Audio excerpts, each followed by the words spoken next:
si alguien te dice... ¿Qué tal amigos? ¿Cómo están? Bienvenidos a Momentos. Muchas gracias por estar nuevamente conmigo. Esta tarde recibo la visita de una de las escritoras que triunfan dentro y fuera del ámbito español. Dicen que vino para quedarse y que a futuro se convertirá en uno de los referentes literarios más importantes de este país. Me estoy refiriendo a Rosario Raro. Ella triunfó con Volver a Canfranc y hoy repite nuevamente esta experiencia con La huella de una carta. Gracias por estar aquí, Rosario. A ti, Elga, por invitarme. Rosario, en estos momentos eres una de las escritoras que más aparece en la prensa nacional y a la que le auguran una carrera de estable éxito interno y externo.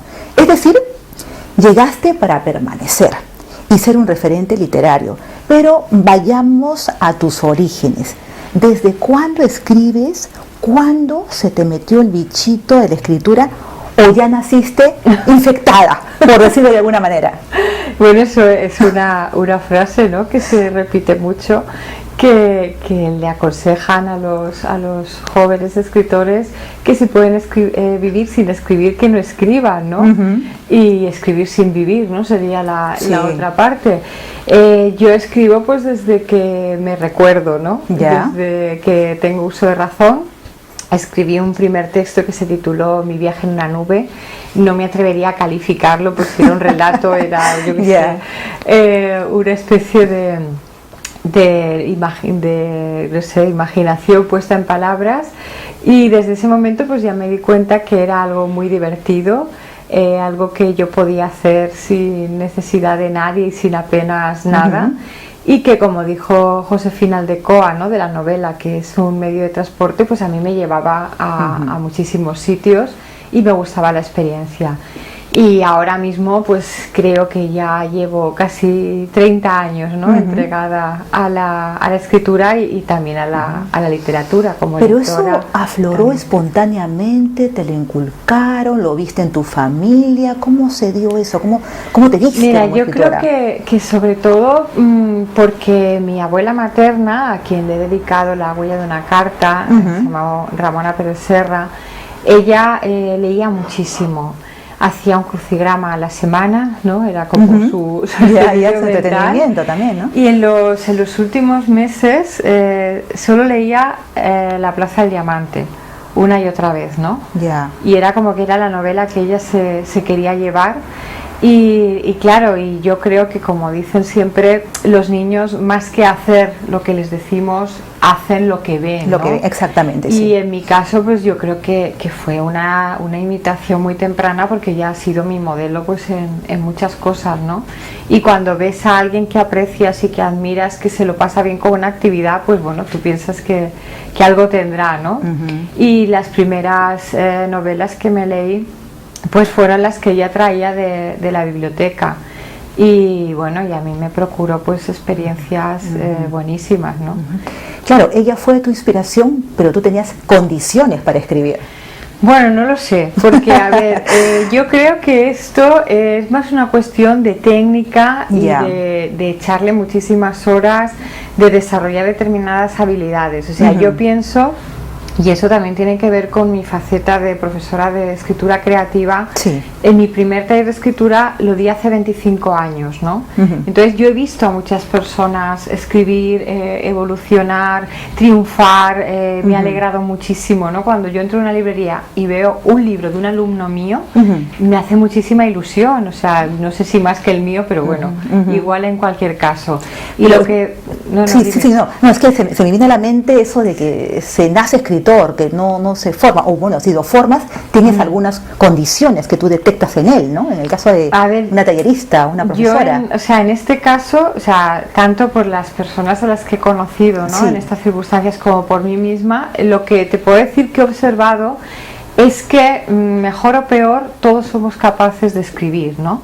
Pero donde se mide realmente un escritor, y para mí ahí estaría la verdadera condición, es en la corrección, ¿no? Es en la forma de enfrentarse a su escritura y de saber que hay cosas pues que no van ahí, no tienen nada que hacer.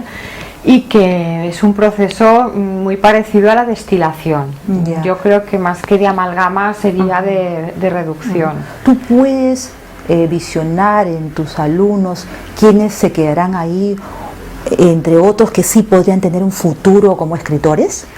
A ver, yo sí que veo personas que sobre todo lo que aportan, que es lo que tenemos cada uno de valor, es un punto de vista, ¿no? Ya. Había una frase sobre Josep Pla que decía que era un punto de vista debajo de una boina, ¿no? Yo creo que es así, o sea, todos podemos vivir más o menos las mismas experiencias porque vivimos en un espacio y en un tiempo determinado, tenemos los mismos referentes pues por lecturas, películas y demás, pero esa manera de contarlo que es exclusiva de cada persona es lo que le aporta, y yo veo que ahí tiene mucho que ver con el carácter. Y sí, yo he tenido alumnos que les ha ido muy bien, que les está yendo muy bien, y te puedo decir que apuntaban maneras desde el primer momento. Pero a lo mejor, aparte de la técnica y todo eso, es la manera, es la pasión, ¿no? Claro. Ese sello personal que le ponen a la forma de contar, como tú bien dices, ¿no? ¿Es eso lo que pesa más? Mira, ahora hay una escritora de Valladolid que se llama Rocío de Juan, que ahora vive en Sevilla y tiene una iniciativa muy interesante, se llama Índigo Crea, que ella nos visitó una vez en la Universidad de Castellón, en la Universidad Jaume I, y nos dijo que eran necesarias las 3 P's, ¿no?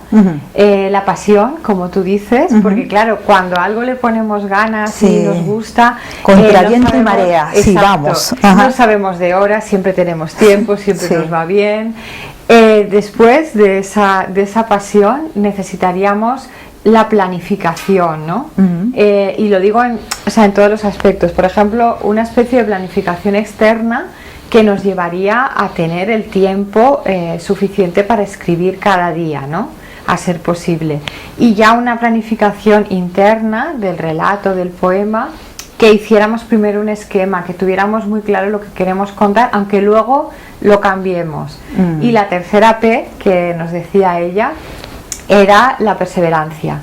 Y yo estoy segura de que en este oficio sí que se da aquello de que el que la sigue la consigue, ¿no? Porque tanto tú como yo conocemos a personas que piensan que es como llegar y besar el santo, ¿no? Voy a escribir un libro, me lo van a publicar y bueno, ya. Y que vengan los lectores a vender, ¿no? Y entonces sabemos que hay un proceso muy largo detrás de todo eso. A mí hay una frase de Agatha Christie que me gusta muchísimo, que decía que para triunfar de un día para otro hacen falta 20 años. Y esto es como la planta del bambú, ¿no? Que la plantas y hasta 7 años después no da frutos. A algunos nos ha costado bastante más, y pensamos, ¿no?, que ya no va a dar frutos, ¿no? Que ya se murió. Pero justamente sobre ello es la siguiente pregunta. Hoy por hoy se habla de tus éxitos, Rosario, Volver a Canfrán o La huella de una carta, pero hay cerca de una decena de obras que tienes tú, que las preceden, ¿no es cierto? ¿Qué me puedes decir de esas primeras obras, sobre todo de la primera, Carretera de la Boca do Inferno? ¿Sobre qué temáticas te movías? Pues mira, le tengo muchísimo cariño a esa historia, porque yo acababa de volver de tu país, yo viví una década en Perú, y entonces pues por una serie de circunstancias y vicisitudes que necesitaría otra entrevista para contar todo eso, pues llegué en el 2001 bastante desorientada. Entonces era un momento en mi vida que, como dicen aquí, no sabía si buscarme criada o ponerme a servir, o sea, era de absoluto desconcierto. Y claro, la escritura era una alternativa, pero era una alternativa que, como tú sabes, siempre está llena de incertidumbre, no controlamos ni la mínima parte de las variables, no solo depende de nosotros. Y entonces yo decidí presentarme al Premio Ciudad de Huelva, que era uno de los más prestigiosos en ese momento, con esa historia, ¿no? Esa historia habla de Aleister Crowley, que fue un ocultista, sí, el mago. Espero haberlo pronunciado bien, porque él se enfadaba mucho con los que lo pronunciaban mal. Si está por ahí, sí, se enfadará mucho.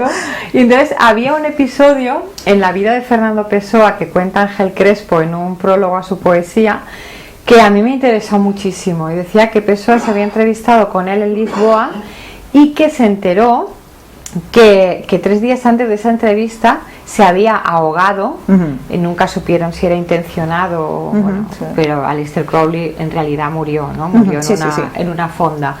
Y bueno, y el caso era que pasó esa historia en la carretera de Boca do Inferno, que es un lugar en Sintra, en la carretera entre Sintra y Cascais, y a mí me pareció que tenía todos los ingredientes, ¿no? La bruma de esa costa, porque a mí me gusta muchísimo Portugal.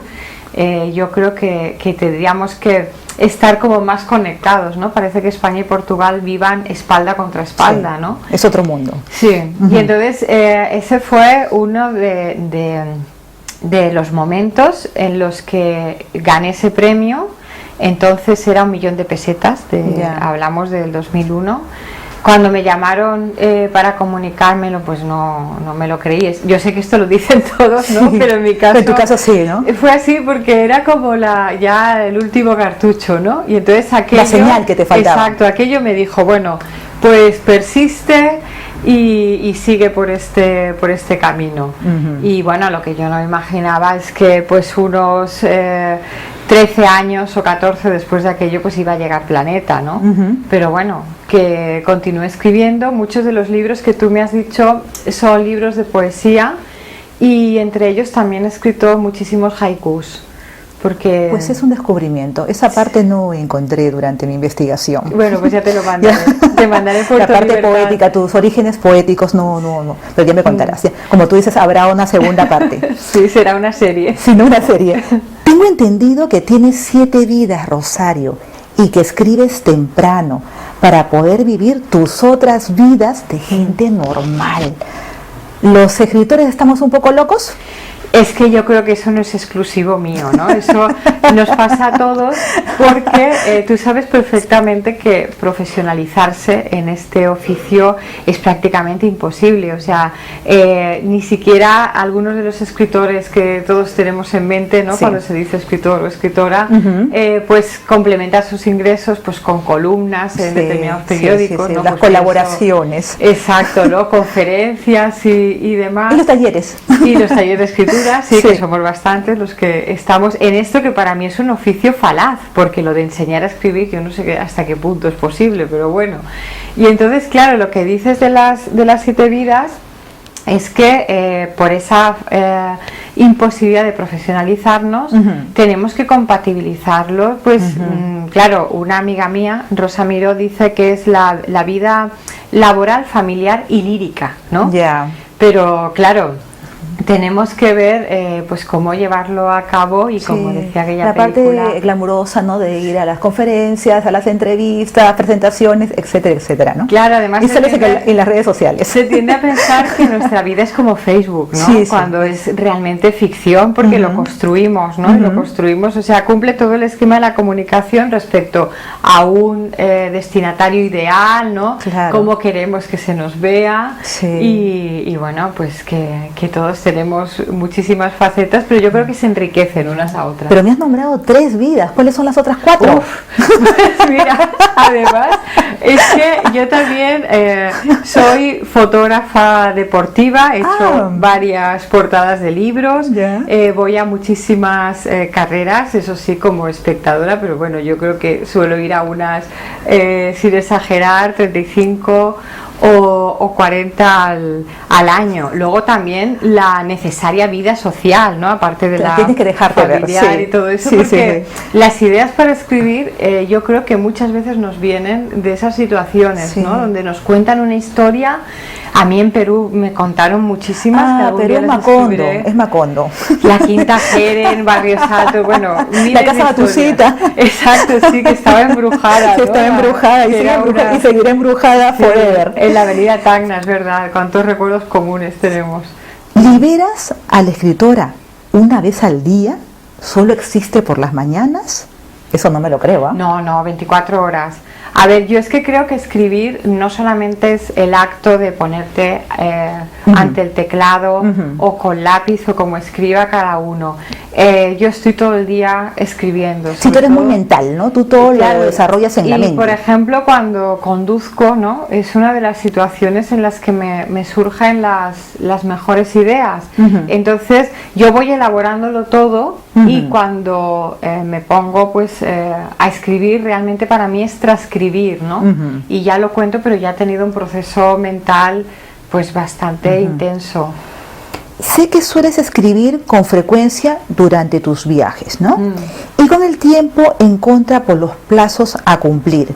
Pero cuando no es así, ¿qué rituales cumples? ¿Necesitas estar sola o quizá permitir la compañía de la música, Rosario? Pues mira, respecto a los viajes, como he tenido que viajar bastante por las novelas, aprovecho muchísimo los trayectos en tren o en avión, ¿no?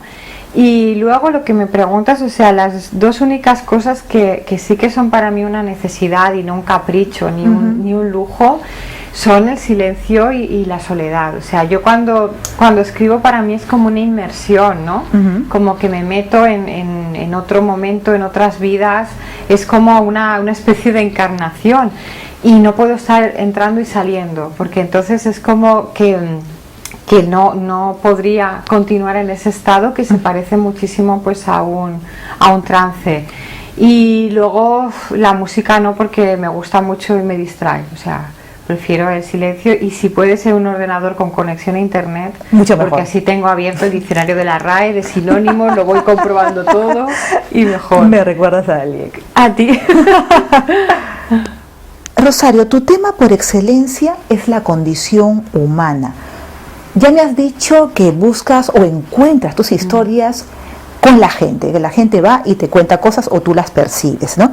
Pero también supongo que las hayas en la prensa o en las vivencias que pudiste experimentar de forma directa o indirecta. Exactamente. ¿Qué suele pasar con mayor frecuencia? Pues todas esas son como las fuentes que no podemos rechazar, porque son auténticos filones. Hay un proverbio árabe que dice que cuando fallece un anciano es como si se quemara una biblioteca, ¿no?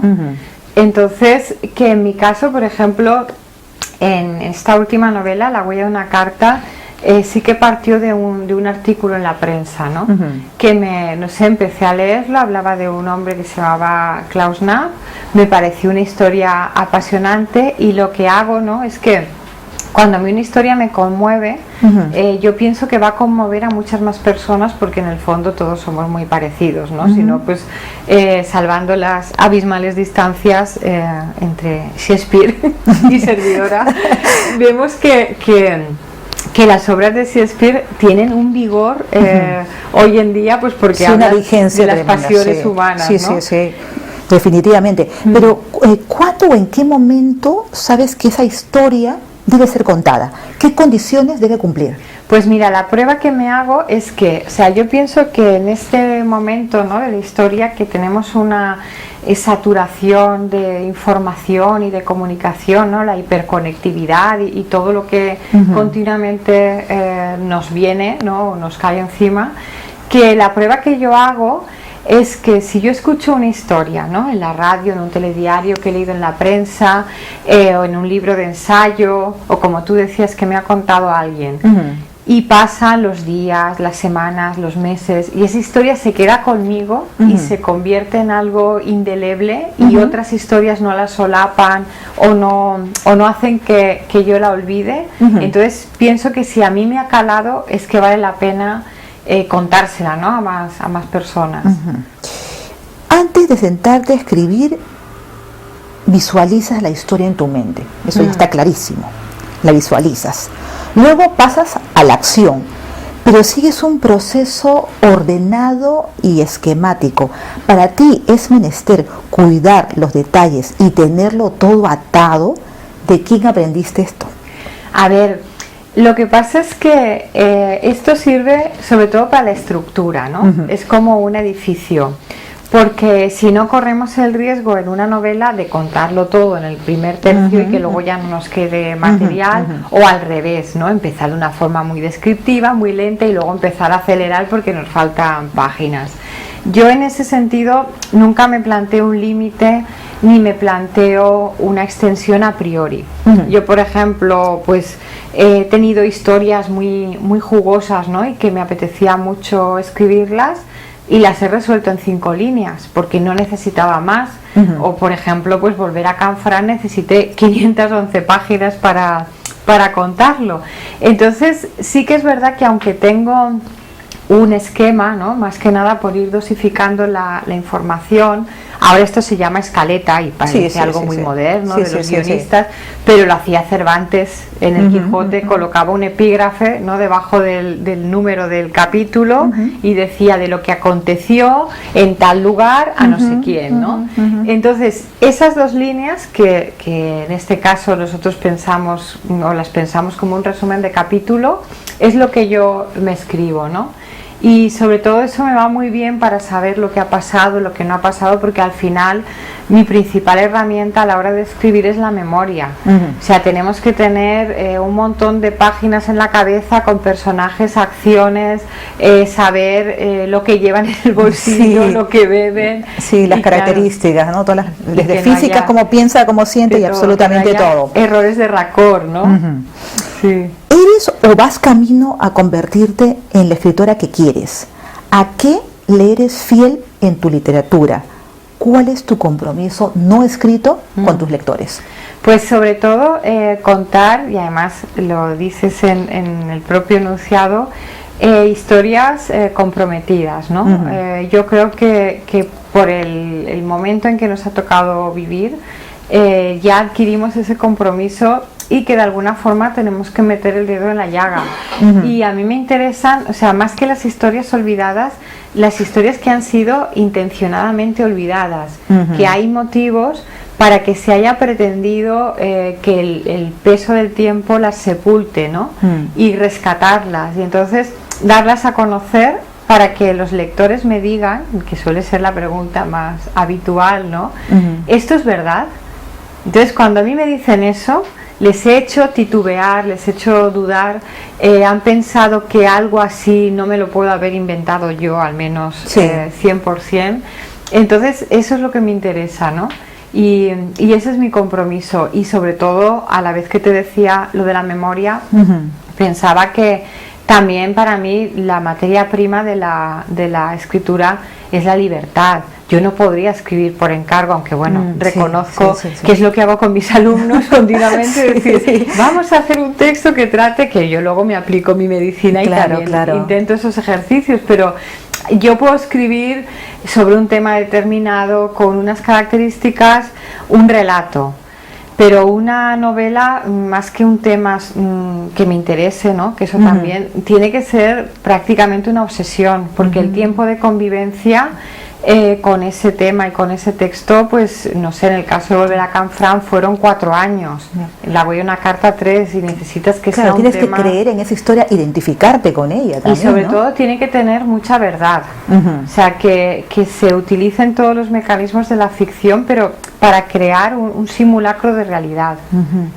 ¿Y hasta este momento estás de acuerdo con la escritora que has llegado a ser, con el trabajo realizado? A ver, yo creo que cada día que escribimos mejor que el día anterior, ¿no? O esa tiene que ser nuestra pretensión.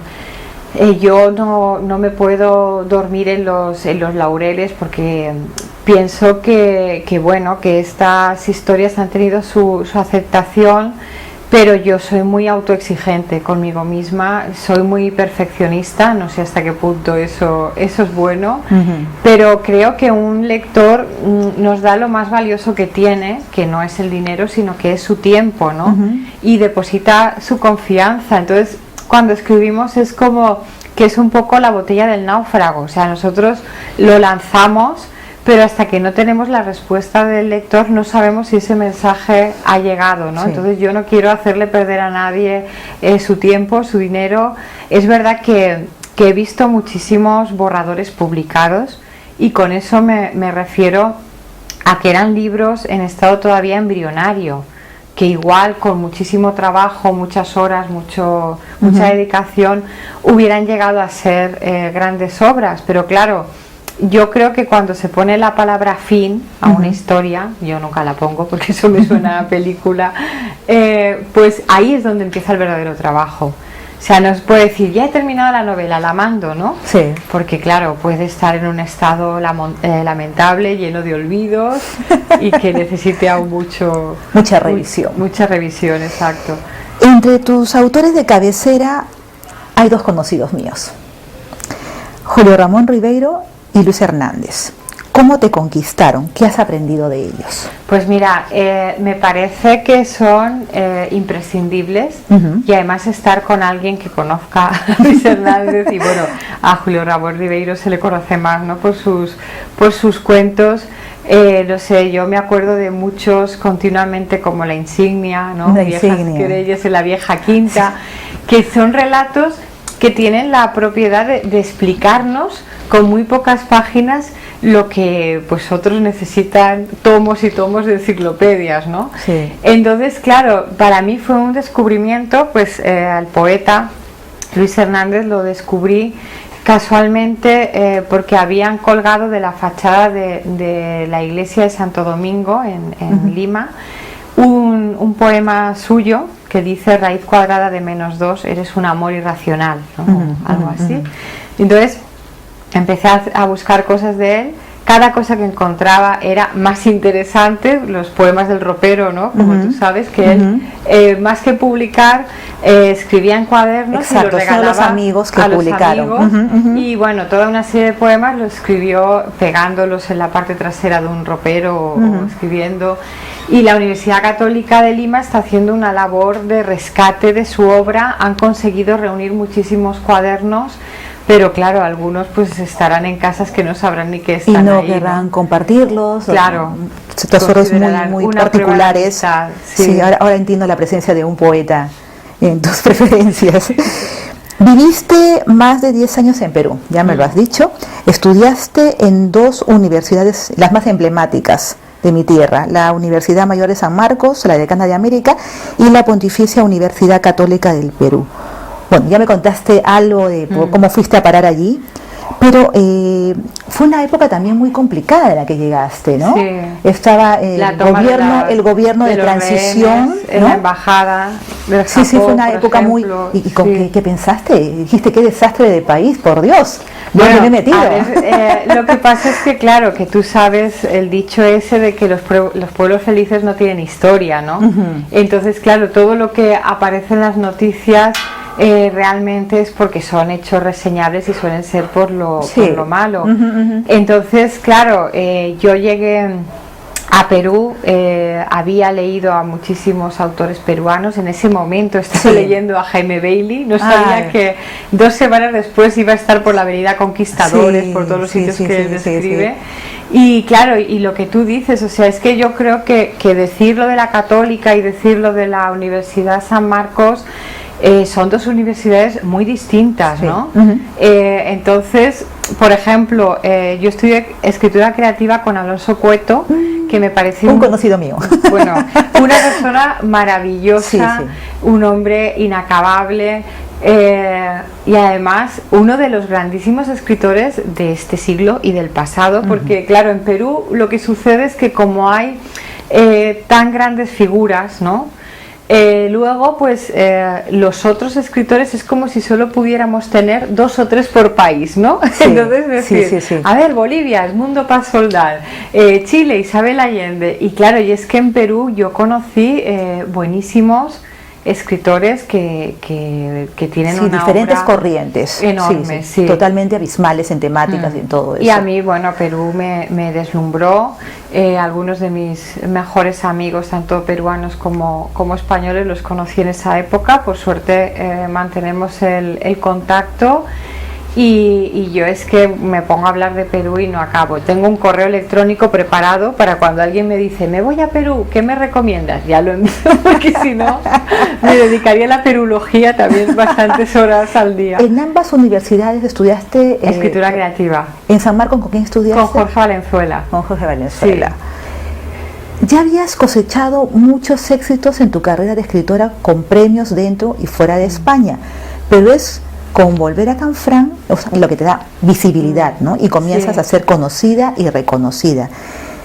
Es verdad que la escribiste en 3 años, corregiste innumerables veces y casi cuando estaba a punto de publicarse, la revisaste durante 8 meses y aún no estabas nada convencida. ¿Qué pasó, Rosario? Y ahora, perfeccionismo. Bueno, si la volviera a leer, sí. Te aseguro que la reescribiría. Más cambios. Pero es la frase que te comentaba antes de que estuviéramos ante la cámara, de Alfredo Bryce Echenique, que dice: un libro no se termina, sino que se abandona. Yo estaría siempre escribiendo el mismo libro. Volver a Canfranc la reescribí bastantes veces completa, ¿no? Y bueno, así tengo los dedos que parecen de pianista casi.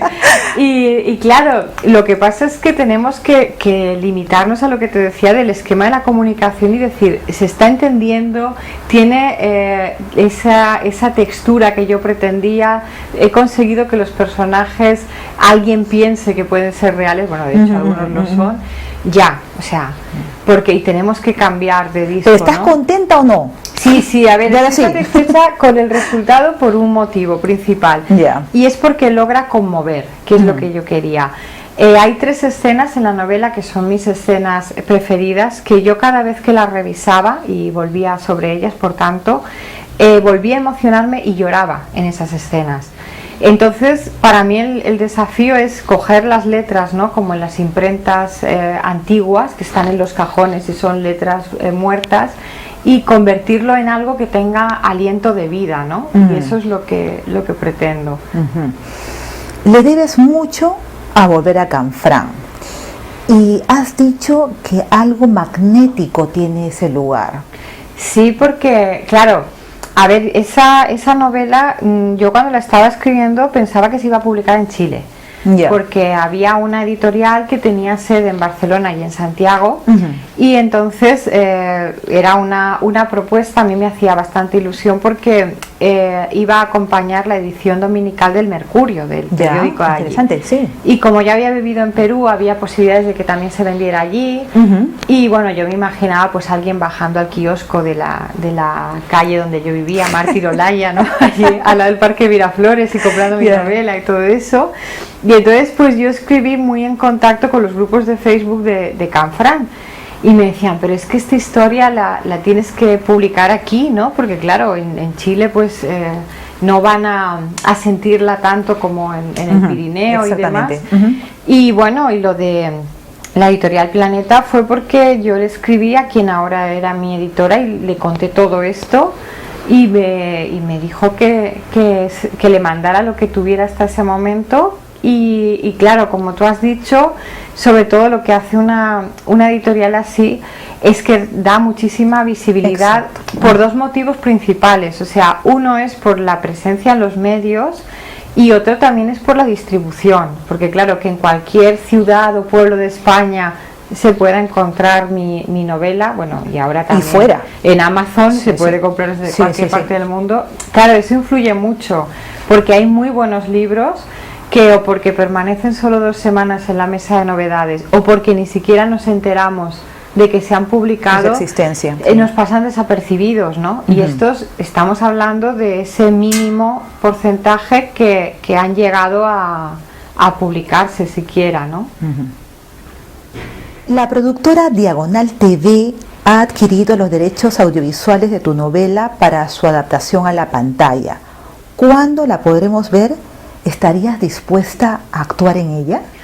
Para nada, porque no. Mira, yo que soy bastante crítica con el intrusismo, ¿no? Yo creo que esto de ser actriz, bueno, puede ser un cameo. Un cameo, pasas por ahí, ¿no? Pasas por ahí, pero no tienes ni que interpretar ni que decir, ¿no? Porque claro, es que yo creo que esto de la facultad histriónica y de trabajar su papel y del arte dramático tiene lo suyo. Pues no sé, para mí fue una sorpresa muy agradable, ¿no? Saber que Diagonal se había interesado por mi novela. Me había ido a dar un curso a Menorca, a un taller aislado, y estando además en un sitio idílico, en una cala, en Vinibeca, ¿no? Me llamó mi editora para decírmelo, ¿no? Que iban a firmar la cesión de los derechos. Y bueno, y ojalá, ¿no?, que se lleve pronto, porque sí que han adaptado ellos, los de otros compañeros de mi editorial, y además he visto otras adaptaciones literarias y la verdad es que lo hacen con muchísima calidad, y yo creo que, aunque a mí no me gusta inmiscuirme, ¿no?, en procesos ajenos, porque yo creo que si una productora compra los derechos, les das libertad, eso no te vas a meter para nada. La obra es de ellos, y siempre pasa, ¿no?, que se hace pues la lectura del director y que cada uno pues lo aunque muchos autores terminan lamentando eso, bueno, y renegando entre Joan Marcé y Vicente Aranda, por ejemplo, ¿no? Pero bueno, como ya la vendieron, caso, pues, ¿no? Ya la vendieron. Lo mío es mucho más modesto y bueno, y yo creo que también es una plataforma para que llegue a muchísimas más personas. Claro. Porque tú sabes que muchas veces alguien se acerca a través del audiovisual, a través de la literatura, y que a veces pasa al revés, que vamos al cine a ver una película porque nos hemos leído la novela, ¿no?, en la que está basada. Y yo creo que ahora mismo estamos en un mundo transmedia, que todo se retroalimenta, que tendríamos que escribir más literatura hipertextual, es decir, que contuviera imagen, sonido, y cuando digo imagen me refiero a vídeo. Para acceder a otras plataformas, ¿no es cierto? Eres profesora de escritura creativa en la Universidad Jaume I de Castellón. ¿Qué les dices a tus alumnos al empezar el curso y al culminarlo? Pues mira, yo pienso que aunque lleve 25 años dando clase, nunca he dado lecciones, ¿no? Ya. Porque yo creo que es como una especie de trabajo en equipo. Sí que es verdad que en personas que he seguido su evolución, esa mejora la he notado muchísimo, empezando por mí misma, o sea, por la manera de utilizar esas herramientas, ser capaz de captar la atención, buscar un título adecuado, que el final tenga cierta sorpresa. Entonces la suerte que tengo es que, como la última clase es una clase magistral, eso me excluye a mí. Entonces viene una personalidad, ¿no? Un escritor así famoso y reconocido, les habla a mis alumnos, les hacen preguntas. Y nada, y sobre todo, pues este año la clase de presentación pues fue el día 4 de octubre, apenas llevamos un mes ahora, y nada, yo siempre les digo que se sientan libres, y sobre todo les recomiendo que se presenten a convocatorias, ¿no? No solamente porque para mí supuso un balón de oxígeno, y no me refiero solo a lo económico, que también en todo sentido. En todos los sentidos, porque claro, ellos pueden llegar a pensar que cuando yo les digo que me gusta algo que han escrito, pues que lo hago por quedar bien, ¿no?, o porque es mi papel, pero cuando se lo dicen en Asturias, en Extremadura, que han ganado un premio, y eso lo han valorado personas que no los conocen de nada, yo creo que esa es la prueba de fuego, ¿no? Que es importante. Sí. Mientras tu novela Volver a Canfrán sigue su camino con éxito sin ti, pero contigo, por otras latitudes, has estado enfocada en la promoción y difusión de La huella de una carta, tu reciente obra. Has puesto en vigencia o actualizado un hecho que marcó la vida de muchos españoles, que quedó impune. Hay un inmenso trabajo de investigación, incluso hablaste con los afectados, tengo entendido esto. ¿Cuál crees que va a ser tu aporte con esta manifestación tan plena de un problema o de una situación que ocurrió hace muchísimo tiempo? Pues mira, sobre todo, o sea, que lo que nos permite hacer acciones así es sobre todo no situarnos en el bando de los que miran para otro lado, ¿no? Yo creo que este país, como cualquier otro, tiene grandes vergüenzas nacionales. Incluso en algún momento de la historia se imbricaron, ¿no?, y se cruzaron Perú y España, y también habría mucho que hablar, ¿no? O sea, pero ya dejando de lado todos esos sucesos históricos, ya más en la actualidad, casos como el de la talidomida, como los afectados porque trabajaron en una fábrica de Uralita, ¿no? Por ejemplo, los intoxicados por el aceite de colza. O sea, estos son los 3 primeros ejemplos que se me vienen a la mente, pero habría muchísimos, ¿no? Entonces, yo he querido hacer hincapié en que todos nos podemos equivocar mucho, pero cuando se trata de algo que tuvo mucho o bueno, fue un genocidio, porque un genocidio no admite matices, ¿no? No se puede decir si tuvo mucho o no. Yo creo que las instancias administrativas están para responder ante esas personas y que a estas personas pues se les haya ninguneado, que se haga como que no han existido, como que no ha pasado nada, que han nacido así porque de vez en cuando nace alguien que es cojo o que es manco, ¿no? Cuando se sabía precisamente cuál era la causa, me parece tremendo, porque es algo extrapolable, ¿no? A otros aspectos de la sociedad, o sea, ver que se están cometiendo injusticias y no ponerles remedio, yo creo que nos hace cómplices. Lo grave de estos hechos es que a veces con el transcurrir del tiempo la gente lo toma como una leyenda urbana, como algo que nunca pasó, que se lo imaginaron. Eso es una cosa increíble que también está ocurriendo en Perú con el caso del terrorismo, ¿no? Dicen que no existió, están diciendo que no ocurrió. Y se niegan evidencias cuando ha habido personas que han sufrido muchísimo, ¿no? Y cuando cuentan pues que entraron a su casa y porque tenían una cinta roja mataron a alguien, como que eso ya se mezcla y pensamos que es una novela de Roncayolo. Y dices, es que aparte, porque a mí me gusta mucho Abril Rojo, ¿no? Y toda la literatura que se ha escrito en torno a Sendero Luminoso, ojalá que fuera producto de la imaginación de los escritores. Que no haya ocurrido, que no hayamos vivido nosotros. Y que fuera un thriller, ¿no? Pero bueno, en Perú es que tenemos las consecuencias, ¿no? La emigración del campo a la ciudad. El miedo, la gente que fue del campo a la ciudad, la formación de los asentamientos humanos, la pobreza y un montón de cosas que trajo consigo. Que sea una invención, ¿no? Exacto. Agotada, Rosario, con todo el trabajo realizado, ¿pensaste tener tanto éxito en tu tierra? A ver, no estoy agotada porque eso es como que te carga de energía, ¿no? Entonces cuando me preguntan, ¿no te cansas de firmar? Digo, no. Exacto, de ir a todas las giras de promoción, ¿no te agota? No, porque tantas entrevistas. O sea, es que es muy agradable, ¿no? Porque yo, por ejemplo, ahora estoy hablando contigo y es como una apuesta en común, porque por una parte es un trabajo muy solitario durante meses y luego es un trabajo con una exposición máxima, no tienes término medio, ¿no? O estás sola o estás rodeada por mucha gente. Es verdad. Y no, entonces, claro, tienes que estar preparada pues para las dos situaciones. Claro, en este caso, como tú me decías, estoy con la huella de una carta, pero a finales de este mes me voy a Francia porque ha salido la versión francesa de Volver a Canfranc. A eso me refiero, que está siguiendo su camino sin ti, contigo y sin ti, pero de vez en cuando voy a visitarle, exacto, ¿no? vas a ver el alcance. Y ojalá vaya a otros países. ¿Con qué sueña alguien que se halla en pleno triunfo? ¿A qué más aspiras, Rosario? A ver, lo que pasa es que yo creo que el verdadero triunfo es poder vivir como a uno le gustaría. Y sobre todo la coherencia, ¿no? O sea, ser coherente da muchísima paz. Yo lo defino como que lo que piensas, lo que dices y lo que haces forma una especie de línea recta.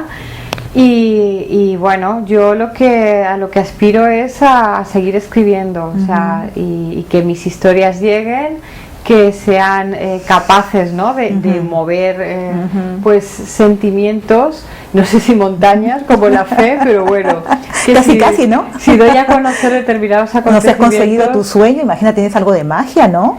Hombre, a ver, lo que pasa que en mi caso hay mucho de persistencia. Has escrito sobre un mago, imagínate. Claro. De un mago negro. Exacto. No sé qué me pedirá a cambio. Espero que nos llevemos bien al Tienes que dejar tu ofrenda en el cruce de caminos, ¿no? En la encrucijada, sí. Casi para terminar, Rosario, hace algún tiempo hicimos una apuesta con un conocido tuyo, que él me ha dicho que tú vas a ser la próxima Premio Planeta.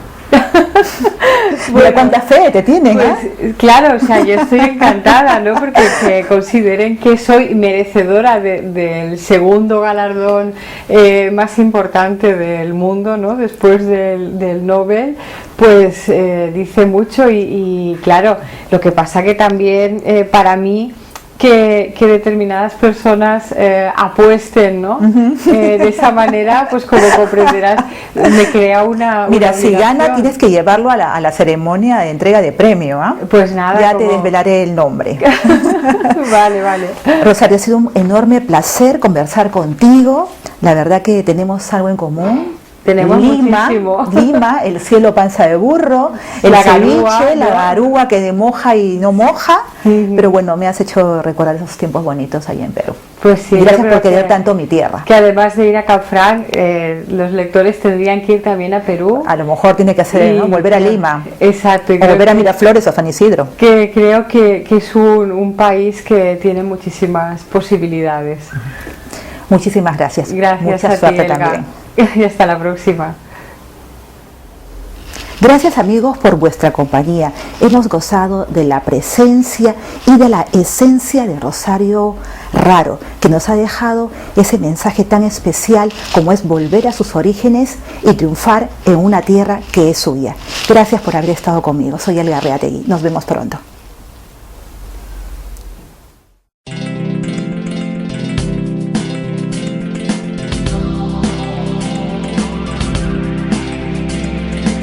Si alguien te dice que existen verdades eternas, hombres infalibles, no le creas, no le creas, no le creas.